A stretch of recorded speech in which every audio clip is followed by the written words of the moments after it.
B'Shem Kol Yisrael, Shalom Aleichem, Heilige Chevra online, and Baruch Hashem, the beautiful Chevra here in person.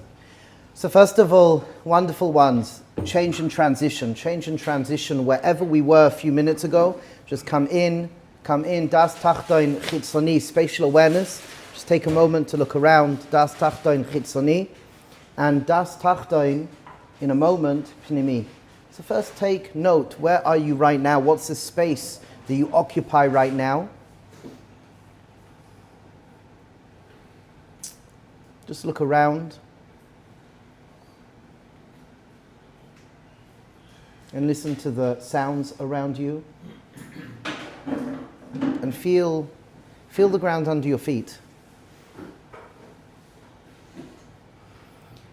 And just shift inside what's going on. If you would like to do this, you can, in your body right now.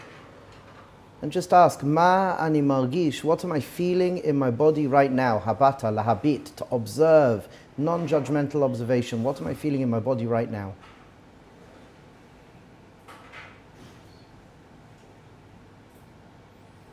And you can just do a simple body scan from your feet all the way through your body to the top of your head, just noticing temperature, noticing how surfaces are meeting,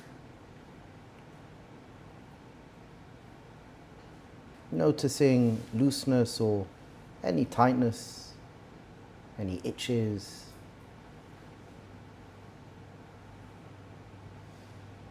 Maybe you could place your attention for a moment on your digestive system.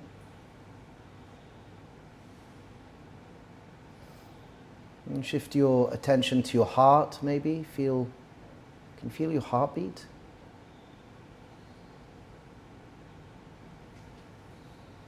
And just notice what's going on in your body. Non-judgmental observation.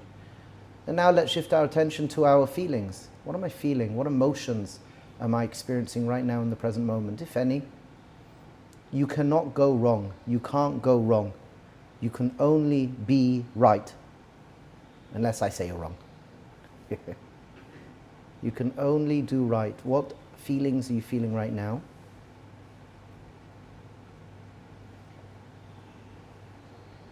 Non-judgmental observation. Hachna and Havdalah. To pull back, to observe, and to separate. Hachna and Havdalah. Kes Hashem Tov Kaf Chet Bet.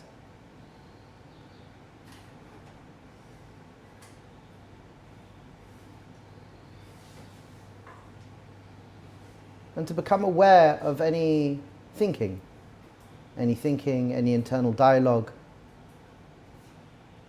any voices inside your head, any imagery, any sound.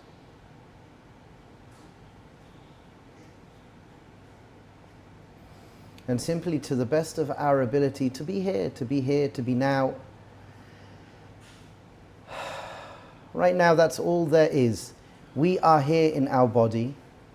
We are here in our body in the Beis HaMedrash.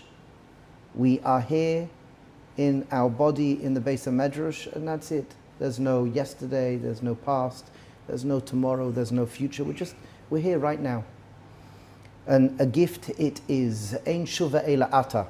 The Medrash speaks about how presence is such a gift. And we've spoken about how Yesodus of the Baal Shem Tov is present, starting to be present more and more in a gentle way. And the moment we are present, we can tap into unbelievable resources, divine resources. And they're there for us, they're there for all of us. And we've spoken about this nakuda of a reorientation to Tzelem Elokim, a reorientation to alignment of neshama, ruach, and nefesh. And in this state, we could experience joy. In this state, we could experience a tranquility, a quiet, even if it's just for a few moments. I was speaking to one of the Chavrai Kadisha, and he mentioned that he went diving. And for however long of a time that window was, he felt a menuchas hanefesh, he felt whatever we want to label it. He went into, I believe he used the terms rest and digest. Menuchas hanefesh. For that window, just for that window, he said now he's not there, but for that window That's a gift. That's a gift.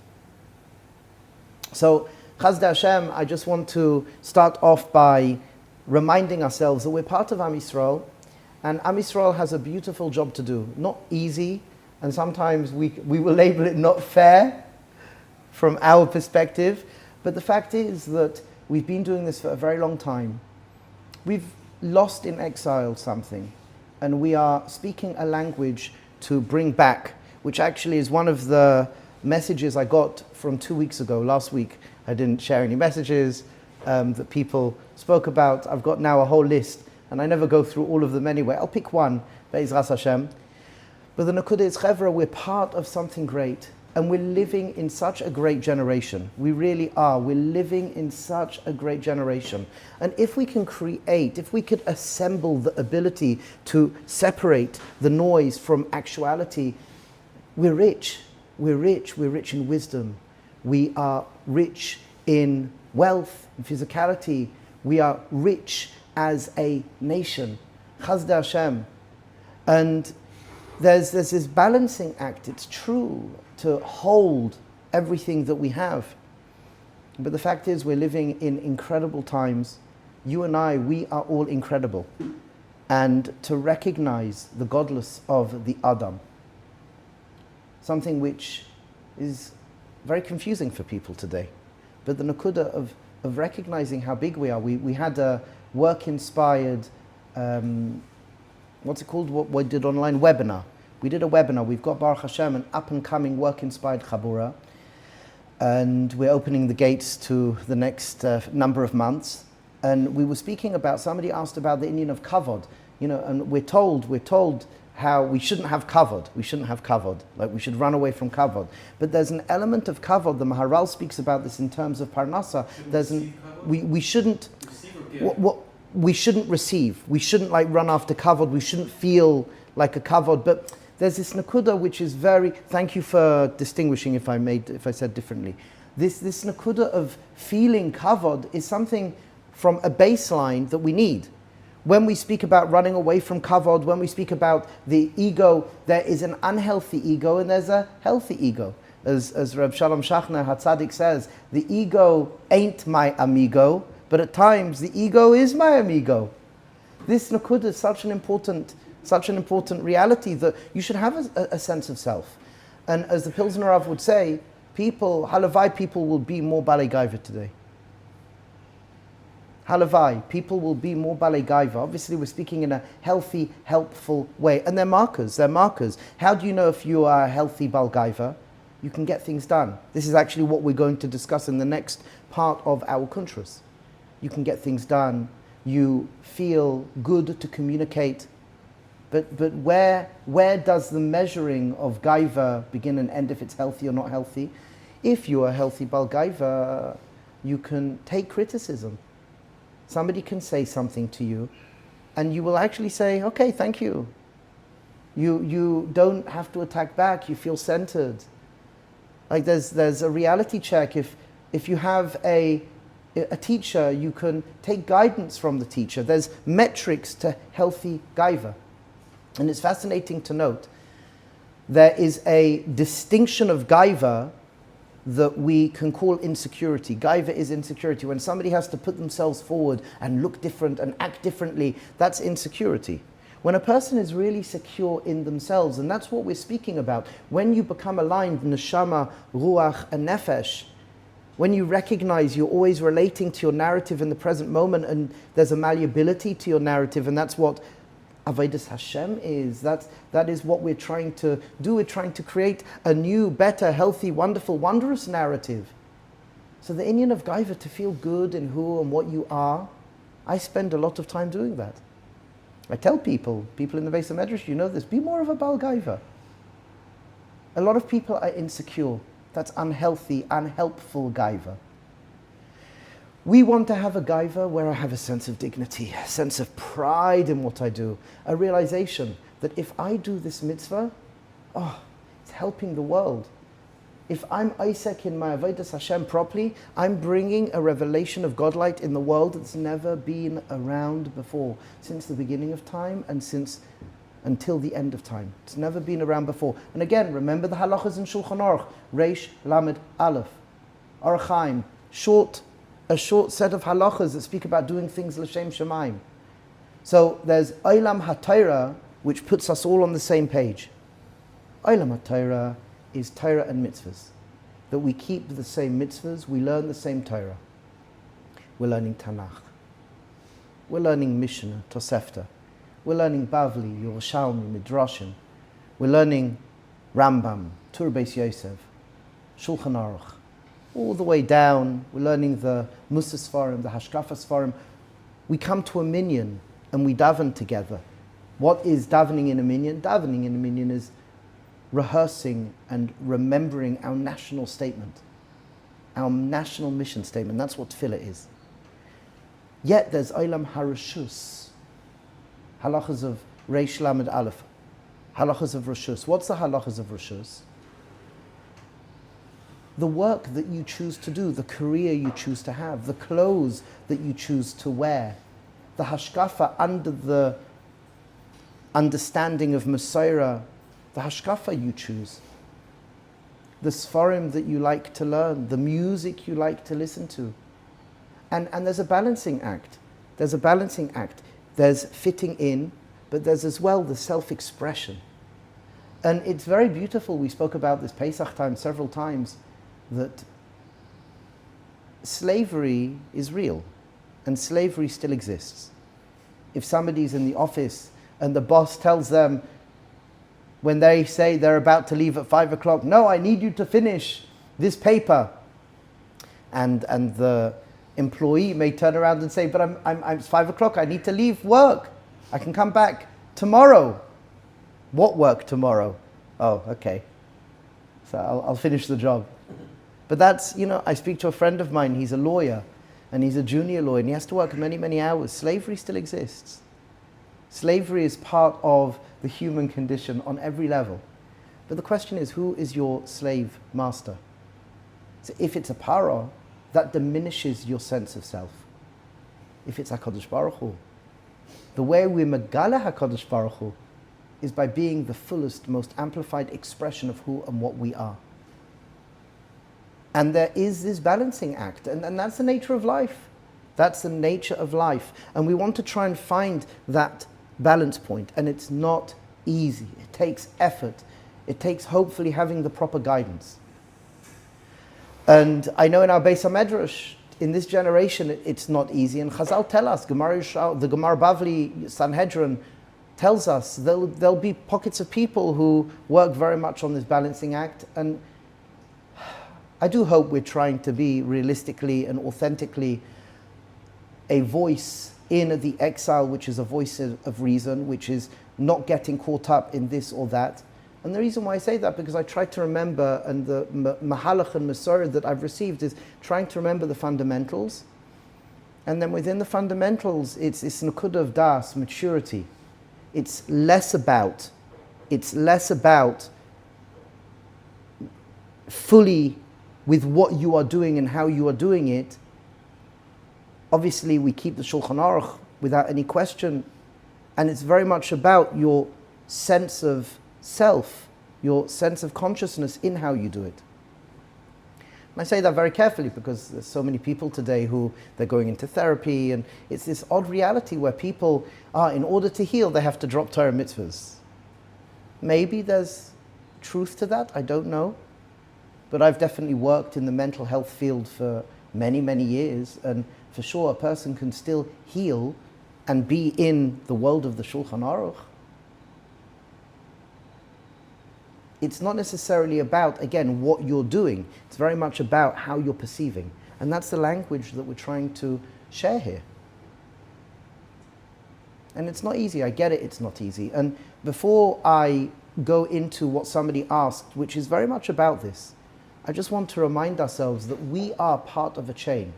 As we sit here now, there's a vertical chain that I'm part of, there's bloodlines that we belong to, so we have ancestry, and Be'ezras Hashem Yisbarach, we have what comes out of us. So we're part of a horizontal chain.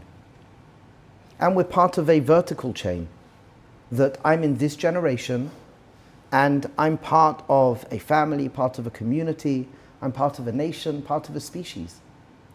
And just to remind us that everything that we do, we send glorious echoes of light up and down and right and left, behind and in front of us. And that's something very important to remind ourselves.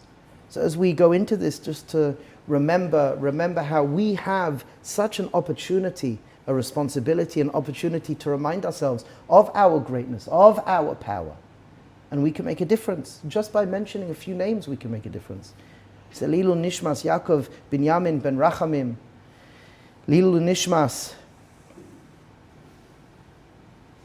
Refuah Shalema Reisha Lilu Nishmas Reisha Devar Bas Yaakov HaKohen Rav Chai Sarah Bas Yaakov Leib, and Refuah Shalema Mayan Bas Devar Hadassah and Feivel Ben Toibefei Be'ezras Hashem Yisbarach.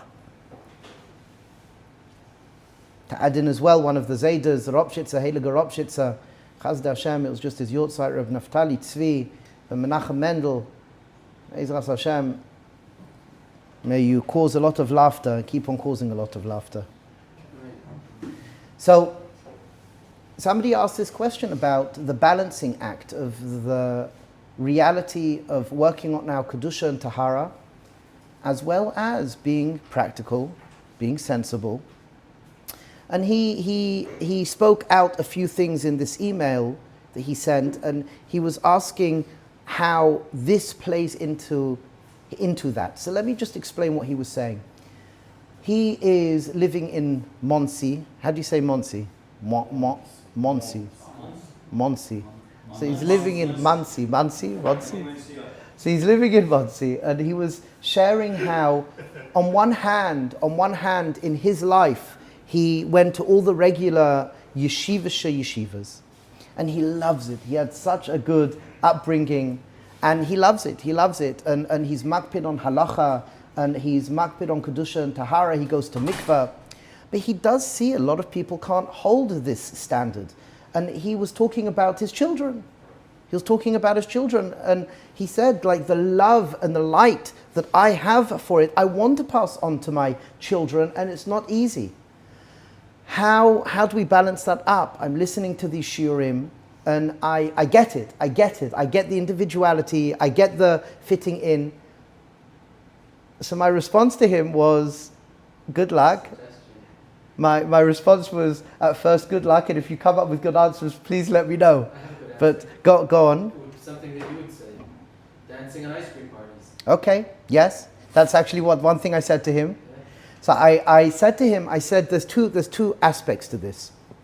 So, number one, I think it's really important to make the house as safe and inviting as possible. That's something which I grew up with. That's something that my father was makabel from his family, but as well from his rebbes, the Biala Rebbe and others, to make the house inviting and safe as possible. Safe, secure. And that's something very important to think about. You describe inviting? Inviting that in the sense of, if somebody, for example, is not dressed properly at the Shabbos table and they're going to put up a fight and it's in the right context, come and sit down. Like, don't let things that shouldn't get in the way of being part of the mishpacha. And it's not always easy. I do get it. It's not always easy. Is it different than safe? It's different on a certain respect than safe, and it's very much connected to feeling safe. When parents are speaking to children, one thing that I know is really important is to allow the child to finish. I grew up in a home where I can really share anything with my parents, and typically they wouldn't shut me down. And I try to do that. I'm probably a bit more impatient than my parents at times, but to allow conversation, and as well, dynamics are not easy. And if there's fighting, how much do you have to get involved? Like, sometimes we think we have to get involved a lot more than less. Maybe there's a truth to that. And again, I'm saying things in a vague way because myself I'm trying to figure out. I have a young family. I'm trying to figure it out. the nakuda of recognizing what it is to be a Baal Daat and having the ability to regulate yourself, to be present, to regulate yourself, and to observe what's going on, and working on trying to make the right judgment calls. It's not easy. It takes effort. It takes conversation. And as we said, to have fun. To have fun. You know, I find like Shabbos, I'm exhausted. When it comes to Shabbos, I'm exhausted. Seder night, Hashem Yisbarach gave me a very, very big gift. And how it's connected to Seder night, I don't know. Maybe somewhere in the Elyonim it's connected to Seder night. I don't know. But I was running around. I took the garbage and balanced it, the rubbish bin, and balanced it on my chin. And I was dancing around like a chicken. Listen, what did I want? I wanted to try and get a laugh out of my kids. To try and get a smile out of my kids. How much it's Mekusha to Pesach. Hopefully we got the Doraiters in. But to try and make a good atmosphere, I think it's really important. And I know by Dayan Lopian was so makpid on it. Family is really, really important. And if they see you making brachas b'simcha, if they see you having good conversations, and they see the enjoyment that you have, again, anything that I'm saying has been said before. I do get that. So I'm respecting and validating the fact that you may be saying, but that's davar pashut. True, so do it. Try to do it. And try to be in an atmosphere, I think the atmosphere of Chavrai Kedisha, the Zohar speaks about it in Parashas Emor, that the nakuda of the Chabura, having your friends around you, the Chabura is so important. Have a good, healthy friends around you that you can speak and you can build on deep ideas. A lot of people, I'm going to say something, some people may get upset and okay, I'm sorry, but so many people are full of junk. You know, it's like news, what's happening in the news, what's happening in the politics. Oh, come on, it's so shtuyot. You're not a politician, and if you are a politician, you've got your avodah to do. Those people aren't policy makers. It's nourishkeit, and it draws us away from actually what's important. I'm working on ourselves, becoming more healthy, but becoming more helpful, and working our way to feel good, to experience Eineg. Bereshis bara Elokim, as we know, bara, etymologically, and this is brought in the Medrash, bara is bari, healthy. Hashem made a healthy world, and we have to find our way back to it. And to have people that we can laugh together, and we could know when to be serious. And in our own life, to a husband and wife, there should be a lot of laughter, a lot of fun, and we don't always hear that. So, becoming more of a Baal Daat, I believe, allows us to step into this. And in regards to halacha l'maisa, so I remember I spoke to Rav Shteiman about this on several occasions. Rav Shteiman would say, you can ask once. You can ask once, and that's it. You can knock on the door for Shachris once. If you wish, you can say, Minyan, I'm going to Minyan once. Because at the end of the day, we want to enable the next generation to be firm members of Am Yisrael. And we have to be ever so careful. There's obviously a parent has to know their children. You have to know your household. Sometimes they need more structure, they need to be pushed a little bit more.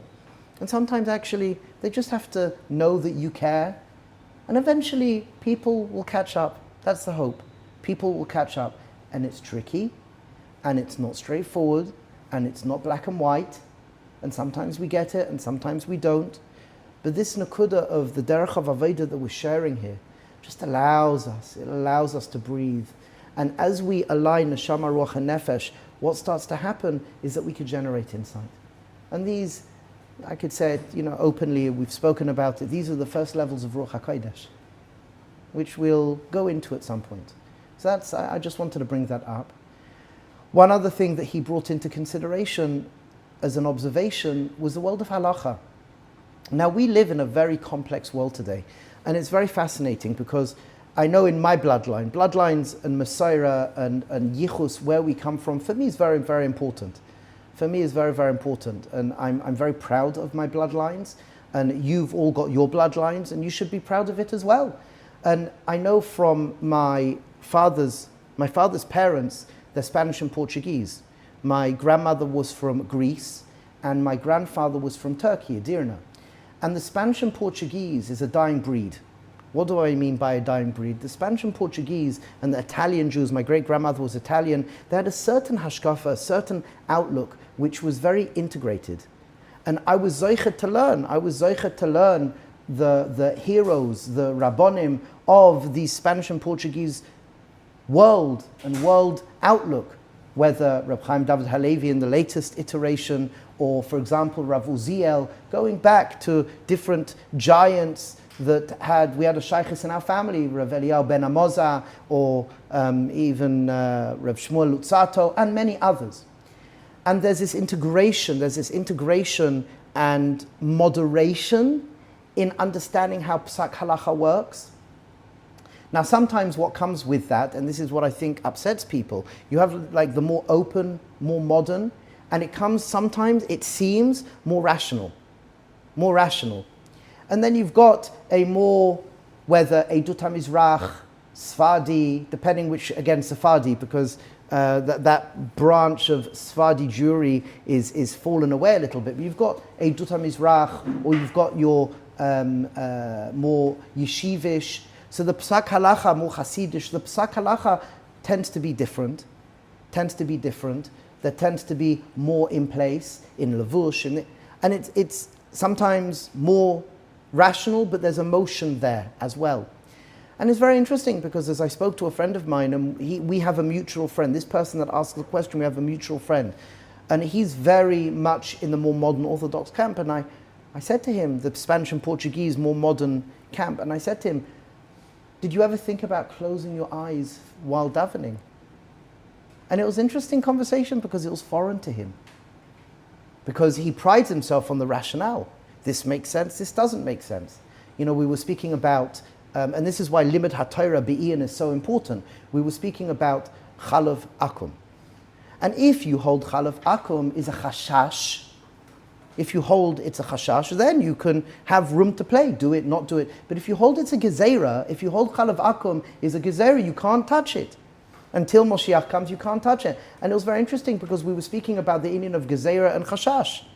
And for him, in the front end of things, we should just have chalav, normal milk, the government and this and that and the other. But I said to him, okay, that's the psak. Famously, people say Rav Moshe Feinstein. It actually comes from the Chazon Ish, you should know. Before Rav Moshe was the Chazon Ish. But the nakuda of having the ability to monitor, for example, milk, so they hold it was a chashash. But those rabbonim who hold it's a gezerah, now it's a different halachic situation. And he went, wow. Front end, I thought it was just nonsense. But back end, you're sharing with me the sugya is actually based on principles I'm not aware of. Which, okay, no problem. But we just have to be ever so careful. Your sense of self will determine how you meet something. And more than that, you could be in the more Spanish and Portuguese, so to speak, way of looking at things, the more halachic, pshat, psak, halacha way of looking at things. You could be in the more rational camp, no problem. And you can close your eyes and daven. You can close your eyes and experience emotion as you do a mitzvah. And somebody who is more, mystical or coming from another world where it's very much based on this is the Messiah, this is what my Rabbonim have said, there's room to be more rational in that world as well, depending on context, obviously with both. But all I'm trying to say is your centering matters. Your centering and your state of consciousness will determine, through understanding that you're always relating to your narrative, it will determine how you interface with things. And a lot of the time there's no contradiction. Sometimes there is contradiction, but a lot of the time there's no contradiction. And what happens, this is going back to what we were saying before, when we're so invested in the news, when we're so invested in politics, it rips us of our authenticity and our centering. It rips it away. There are forces bigger than us. Chazal are not stupid, Chazal are not foolish. They say stay away from these things. Tam v'das, very delicately. Why? Because they cause us to fight against each other. They cause us to have bad thinking against each other, bad feelings against each other. Where ultimately, people ask me, are you bothered? No. Are you bothered about this? No, not really. Are you bothered about that? No, not really. What, you don't care? Oh, I care very, very deeply. So why aren't you bothered? Because this is my Daled Amos. I'm centered, and people are going to do what people are going to do. See, if you are a control freak and inside your head you've created a narrative where just by you thinking about it and getting upset about something, okay, you want to be a control freak and give into your egocentric control freak, fine. I'm not prepared to do that. I'm centered. I try my best to be centered. Yes, sometimes I fall. And I expect of our Chavrai Kedisha, be centered and realize people are people. Everyone's relating to their narrative. Whether it's bringing in Torah into the narrative, whether it's bringing in hashkafa, halacha, everyone's relating to their narrative. And what we want to try and do is be as centered as possible and ask ourselves, what's important to me to live well now? How can I better my relationship with Hashem? How can I connect more as I speak here now? Be more b'devekas. I'm with HaKadosh Baruch Hu. We are with HaKadosh Baruch Hu. We're in HaKadosh Baruch Hu. We're Am Yisrael. Let noise stay out of my Daled Amos. Let me be centered. Let me be centered with a closed mind most of the time. And sometimes I have to be open. If you're too open-minded, your brains fall out. So I hope I give you something to think about with this conversation. And thank you for sending the message. And Be'ezras Hashem will be matzliach. It's not easy. And we'll work together to build. And for sure to have a derech in halacha, a derech in hashkafa, which is integrated. It's very powerful. I'll just end off by saying, again, so many places where there are contradictions, I don't think there are contradictions. My great-great-grandfather, Rabbi Gerzi, he was the chief rabbi of Edirna. He was one of the chief rabbis of Edirna in the area where he lived, which is Turkey. And he was a massive makubal. He knew, what do I mean by massive? He had kaiches, unbelievable kaiches. And he knew the Arizal, the Rashash. And he went with minhagim of the Arizal and Rashash. And it's just really interesting because his psak halacha, my grandfather always tells me, he was a Rambamist. Very, very makpid, that when you're dealing with the Roiv Am, you want to make sure that you are incredibly sensitive and not setting up somebody for failure. You want to make sure, obviously, you can keep the halacha, and you want to make sure you can create a mizgeret where you can deal with everyone as they come.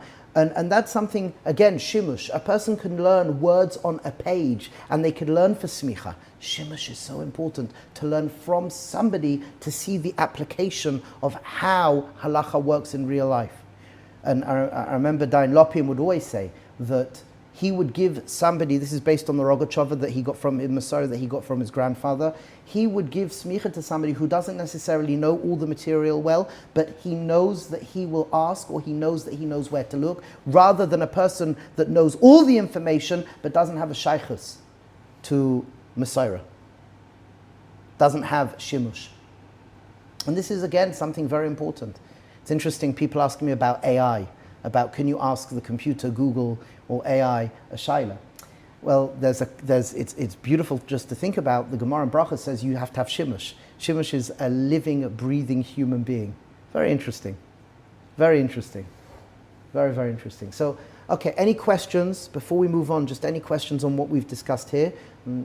Yes, sir. Comment, which I'm hoping that you can respond to. And Speak louder. Comment, I'm hoping that you can address, not as a question, but just what your thoughts are about it, and a question. So a comment is, you mentioned about our people, or our brains are full of noise, or people, no, my brain's full of noise, which is why I can't get the question out.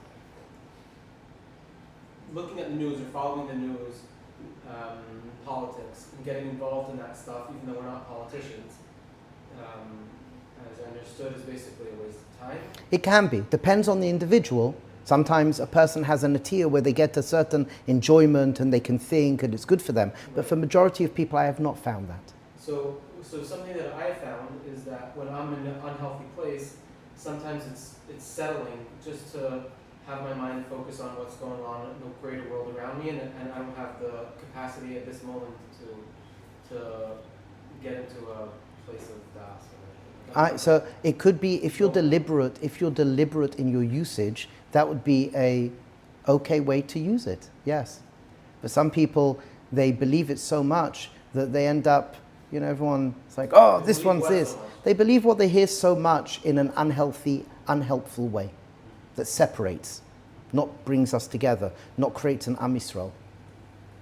So I would respond to you and tell me if this hits you in the right way, that yes, the way you just described the usage of news and politics is probably a kasha and yasha way. Yes. Just sorry, I have a quick question.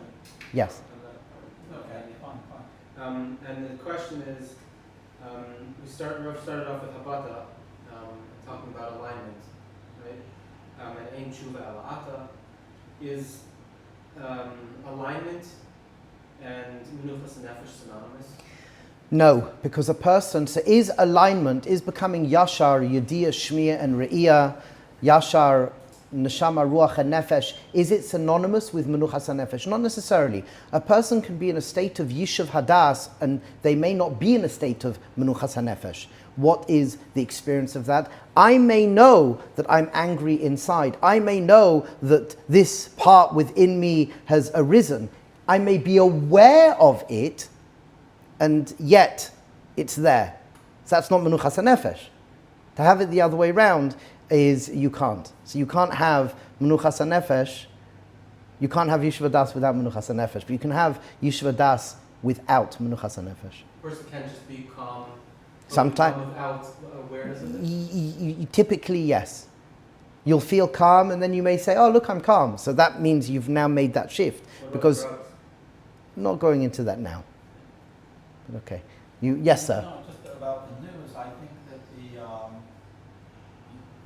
hopefully I'll be objective, but I think you know what to daven for, and without knowing the news, how do you know what to daven for? Bagadol. There's a lot. We don't need to know necessarily what to daven for. We have a siddur. We have a siddur. The pratim are missing. You're saying No, you don't. You don't. I don't think. I think that people abuse. People are addicted, and people are trying to limit their ability actually to feel in a healthy way and to have mature, healthy conversations. People get lost in it. I don't think you need to know the news to daven. Unless something happens, you'll hear what you'll hear what you need to hear, and you'll daven with what you've heard. I don't tend to watch the news. I really, for a long time, politics, I don't really know what's going on. It's not something I praise myself on. It's just, I'm busy actually doing good things. I'm busy helping people. I'm busy being an activist. If a person's busy being connected to Torah and connected to Am Yisrael, they don't really have much time for news and politics. Which again, unless somebody uses it deliberately in a healthy way, or somebody is a policy maker, there's certain Gedorim obviously, but typically we have a busy life as a Bas Torah, and that's something just to contemplate. And Ma'aseh Hashem, we say, Hu Lavado, Osei Chadashos. Okay, I don't need to know the news to do that. Again, it's like I'm every day, I'm looking out at the world. I don't need the news to do that. Okay. So where are we up to? So now this, I would suggest, is something very, very important to recognize. We're now going to speak about the third mode of experience, fleeting thoughts. The mind is a sky of awareness, fleeting thoughts. Now, as we go into this, I want us to understand something. I remember once Reb Volby, he said something, and I told this to Rabbi Singer, and Rabbi Singer loved this. Everybody has a roommate. Everybody has a roommate. Inside your mind, maybe even right now, when you are living from day to day, there's a constant internal dialogue that's going on. So our thoughts are always leading us. And in regards to physical sensations and feelings, okay, but I think it's very definite for people once they become aware of it. Our thoughts can be always leading us. So for example, you can get up in the morning and your thoughts tell you, okay, go wash your hands, you wash your hands. Go wash your face, go wash your face. Then a thought tells you because of a bodily sensation or because it's just ragil, go to the bathroom, go to the bathroom. Okay, now get your clothes on, get your clothes on. So what happens a lot of the time, we have this internal narrative occurring. A person could be walking down the street and they're just, very serene, and then all of a sudden, oh, look, a twig. Oh, look at the bird. Oh, the bird. Oh, that person's not looking at me nicely. Okay. We always have this narrative. A person could buy something nice and then within a few minutes, that person, he's got it nicer than you. Oh, it's true actually. And look, you've got a couple of scratches here already. This internal voice is always happening. Lemashal, say for example, you see somebody and inside your head, you ask the question, oh, what's that person's name? What's that person's name? No one's around you. Who are you asking? And then what's even more crazy, sometimes you get an answer.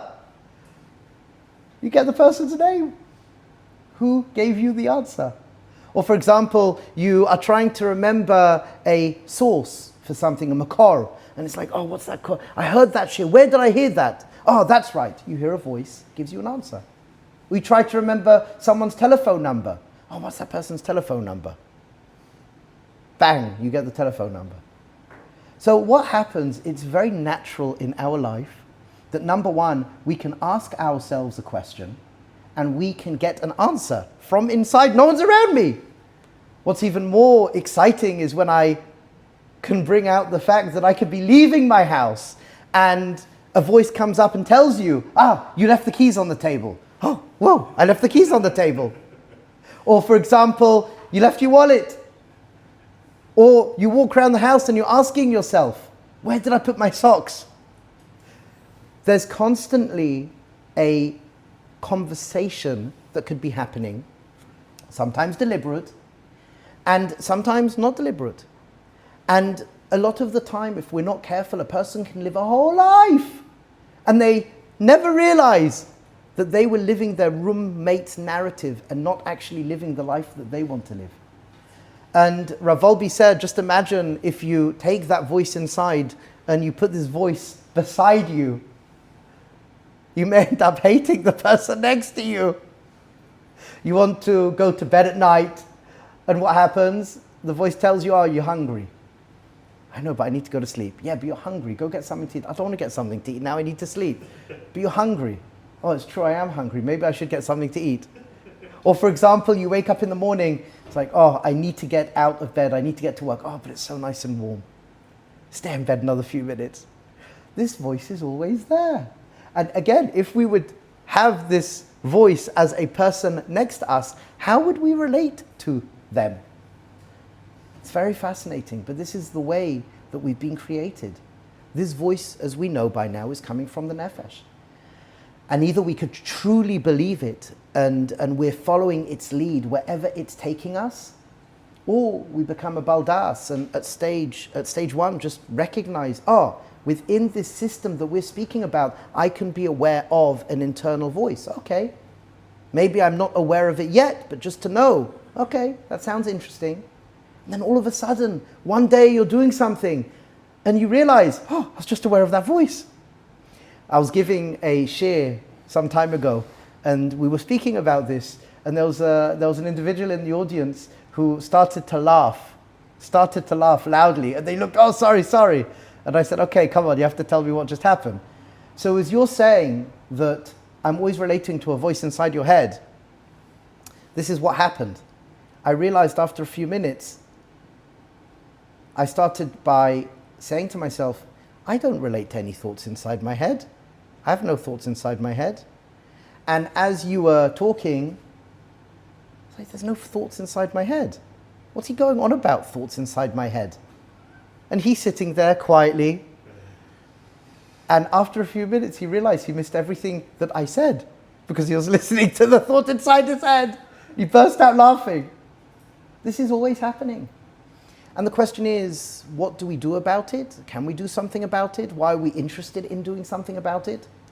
So again, part of Avodas HaKodesh is recognizing the nefesh. The nefesh habahami wants to be your best friend. The nefesh habahami wants to be your servant. The nefesh bahami wants to help you, not hurt you. However, it doesn't know the difference between good, bad, right, or wrong. The nefesh bahami is programmable. It's like a little child. It's like a horse. And you are the rider, as the Sfarim HaKadoshim explain. And what we want in Avodas Hashem, we want to be able to guide. And we quoted this a number of times. The Mishlei with the Bir Agra, Perak Aleph Halacha Beis, that the Seichel, the Das, should guide the Nefesh. Not should smash it, not should hurt it. Not at first control it. At first become friends. And I think I mentioned to you before, I remember when I was learning with Rabbi Singer, we were learning a sefer called Smichas Chachamim. And Rabbi Singer, as we started to learn the sefer, he would pick up his eyes and he would grin at me. Once or twice. And then he picked up his eyes and he grinned and he says, "You're very noisy." Then went back to learning, and then a few minutes later he picks up his eyes and says again, "Very noisy." And I'm thinking, Zaidi, what are you going on about? Anyway, a little bit later, again he picks up his eyes and he says, "Very noisy." And I realized that I was thinking thoughts inside my head. I was thinking, oh, I'm scared to ask something because what will Zaidi think of me? Or, oh, I want to do this, but then I may get it wrong. I'm asking all of these, I'm having this internal narrative inside. And I realized that Rabbi Singer picked up his eyes, very noisy inside your head. And it dawned on me that I was becoming aware of my internal narrative, experientially. You could know something cerebrally, which is obviously stage one, but then experientially, whoa, I became aware that I was listening to my voice. And at first, Rabbi Singer said, when I shared this with him, and I got the okay that this is what we were going on about, don't do anything, just hear it. Don't do anything, just hear it.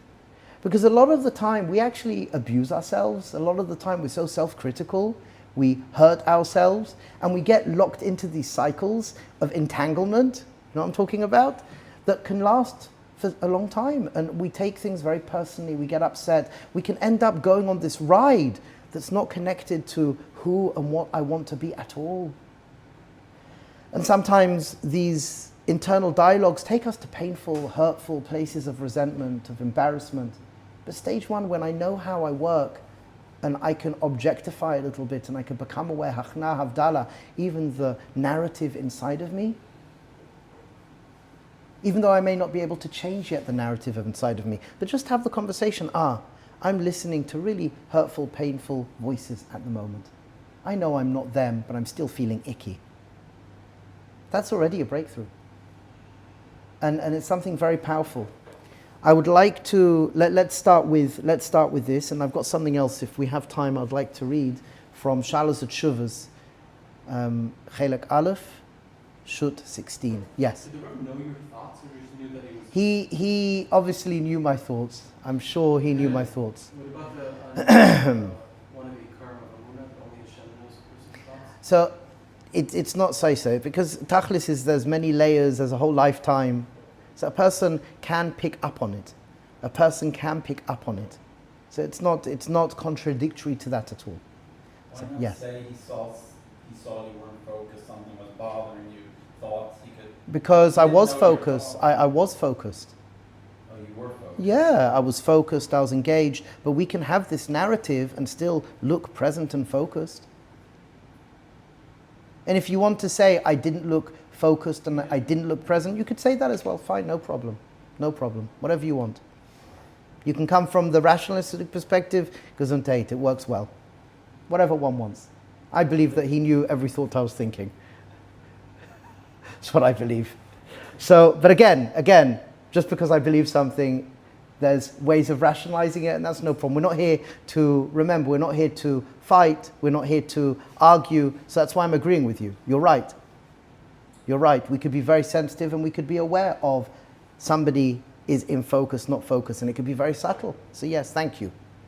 So, okay, thoughts move through consciousness like clouds across the open sky. They appear, take shape, and dissolve, sometimes drifting softly, sometimes storming through. This continuous stream of mental activity forms the third mode through which we experience the world, the realm of fleeting thoughts. We call it fleeting thoughts just because they seem fleeting. It could be a long line of fleeting thoughts that can sometimes be minutes or sometimes days or months. We call them fleeting thoughts. In Lashon HaKodesh, hirhurim. While physical sensations reveal how the body perceives the world and emotions show the heart's response, fleeting thoughts reflect how the mind interprets, narrates, and imagines reality. To understand our thinking is to understand the lens through which we construct our experience of life. What are fleeting thoughts? Fleeting thoughts are the spontaneous, moment-to-moment expression of the mind. They include inner words, images, flashes of memories, judgments, and stories that seem to arise out of nowhere.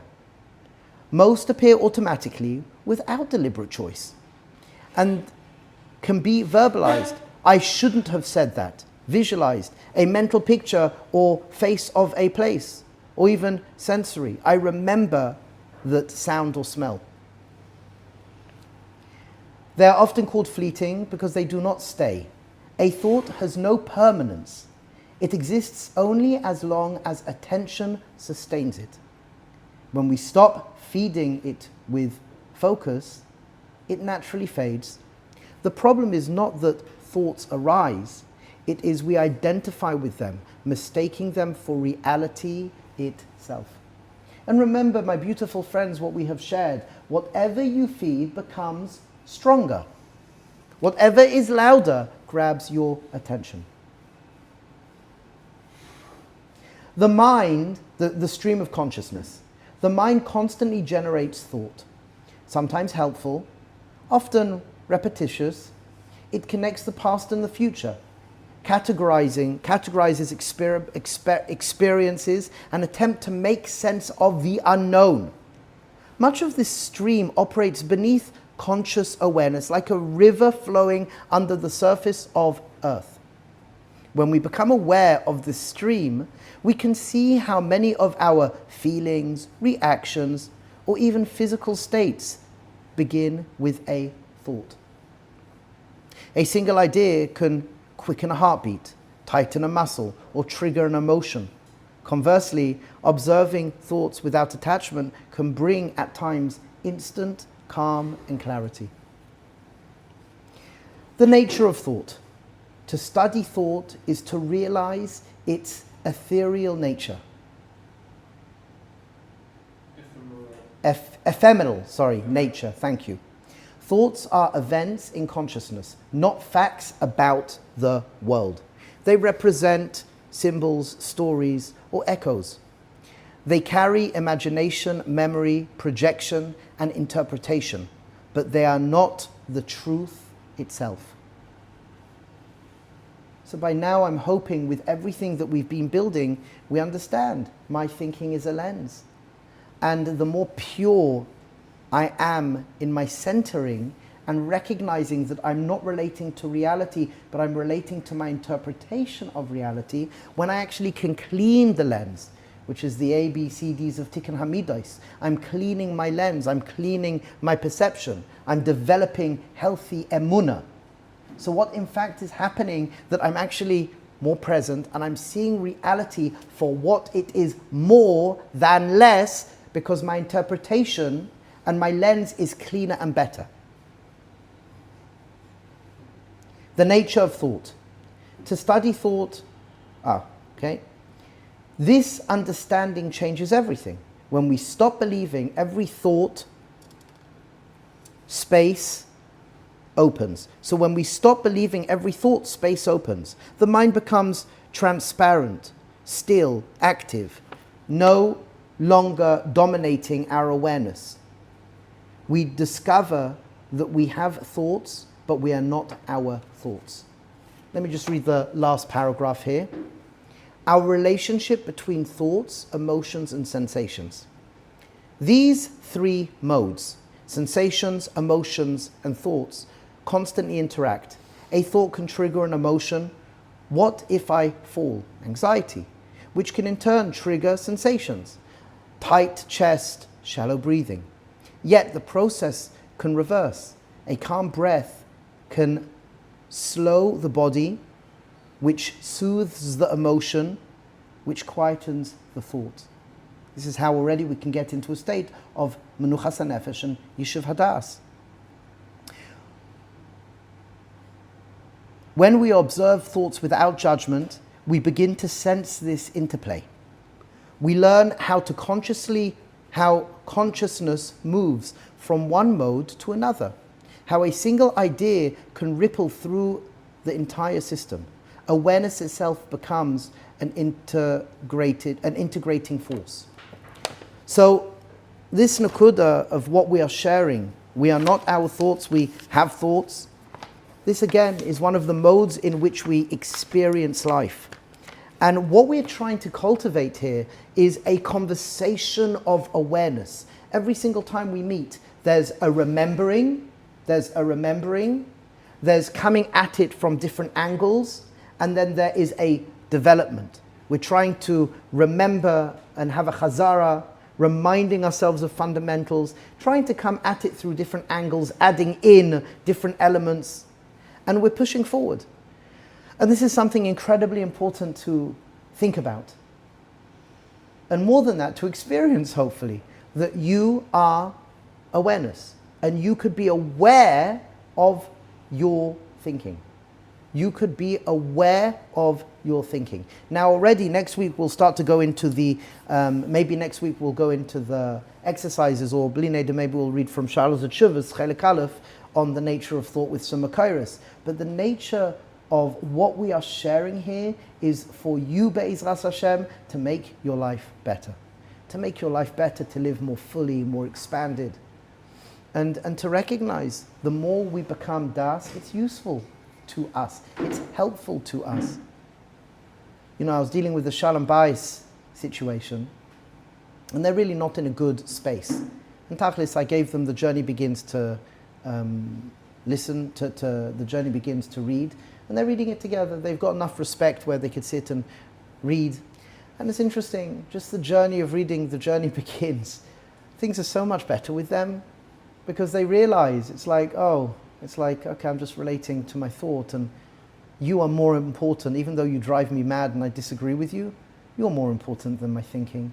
You're more important than my feelings, as long as they could be acknowledged and seen. And I gave them a couple of exercises that when they talk to each other, they start off by saying, what are you feeling in your body right now?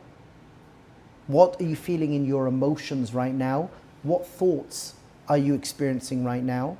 And then you go back, what do you want to feel in your body right now? What do you want to feel in your emotions right now? What do you want to feel in your thinking right now? And then tachlis, now what do you want? And they'll listen to each other. It's very powerful because it bypasses so much noise. So right now, she said, in my body, I feel a pressure on my shoulders. In emotions, I would label it a sadness and a distrust. And in my thinking, I'm hearing thoughts that this is not going to get ourselves anywhere. And then he repeats back what he heard. What would you want to feel in your body? A lightness. And she explains, what do you want to feel in your emotions? This. And what do you want to think? What thoughts do you want to... Okay. So what do you want right now in this moment? And it's just really interesting because they do it to each other. And again, they're having a hard time, but they've got the basic respect for each other and communication, and they want this to work, which is amazing. And literally within a short amount of time, there's a refocusing. Do they feel angry, and do they feel disdain with each other? Yes, they do. Will it hopefully change and shift? I believe so. But just to recognize again, we are at Tselem Elokim, and we work a certain way. And through exile, we've been imprisoned. And it's about time we break free. We deserve it. We deserve to live fantastic. beautiful, meaningful lives. It's what HaKadosh Baruch Hu wants for us and from us. And if we can retether and find our way back, reconnect, find our way back to what it is to be a Tzelem Elokim. Clarity envelops us. Love is our natural state. I'm far more easygoing. I can have much more fun. And it's there for us. So Be'ezras Hashem, we are going to stop for today. And I wish you bracha, mazel, and hatzlacha. And the chevra here, bracha, mazel, and hatzlacha. And take a moment. What did you hear that resonates with you? What did you hear that gets you thinking, that stimulates your mind, maybe your emotions? And where in your life, with what you heard today, where is your life going to be better? And Be'ezras Hashem, we're going to break up in a moment and we're going to share and do a check-in. L'chaim, tovim, u'l'shalom.